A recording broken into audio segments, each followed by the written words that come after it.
সালামু আলাইকুম। আওয়ামী লীগ করেন, বিএনপি করেন, ডান বাম যা ইচ্ছা করেন, দলীয় দাসে পরিণত হয়েন না। কারণ অধিকাংশ আওয়ামী লীগ আর অধিকাংশ বিএনপি দল, ব্যক্তি এবং পরিবারকে রাষ্ট্র মনে করে।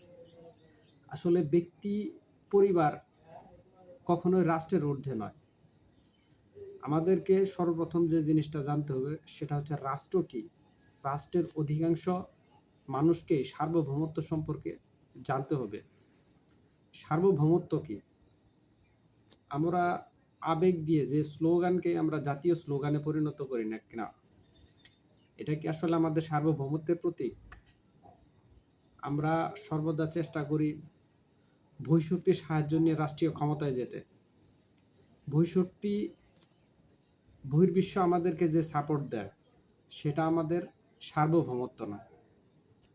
সার্বভৌমত্ব হচ্ছে আমাদের নিজস্ব শক্তি, আমাদের জনগণের মনের আকাঙ্ক্ষা, আমাদের স্বাধীনতা, আমাদের নির্দিষ্ট ভূখণ্ড, আমাদের ইচ্ছা।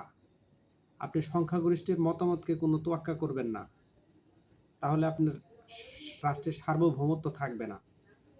আপনি বহিঃশক্তির আশ্রয় নিয়ে, বহিঃশক্তির সাপোর্ট নিয়ে রাষ্ট্রীয় ক্ষমতায় যাবেন, যাওয়ার পরিকল্পনা করবেন, সেক্ষেত্রে আপনাদের রাষ্ট্রের সার্বভৌমত্ব থাকবে না, সেটাকে সার্বভৌমত্ব বলেও না।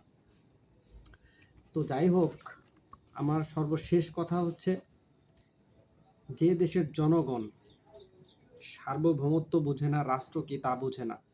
রাষ্ট্র বলতে একটা নির্দিষ্ট গোত্র, একটা নির্দিষ্ট পরিবার, একটা নির্দিষ্ট ব্যক্তিকে, একটা নির্দিষ্ট প্রতীককে, একটা স্লোগানকে যারা রাষ্ট্র মনে করে, যারা রাষ্ট্রের প্রতীক মনে করে, এরা আসলে সার্বভৌমত্বই জানে না। সার্বভৌমত্ব কাকে বলে তা বোঝে না। আর যারা সার্বভৌমত্ব কাকে বলে বোঝে না, রাষ্ট্র কাকে বলে বোঝে না, তাদের অবস্থা রোহিঙ্গাদের মতোই হয় আবশ্যক বলে মনে করি।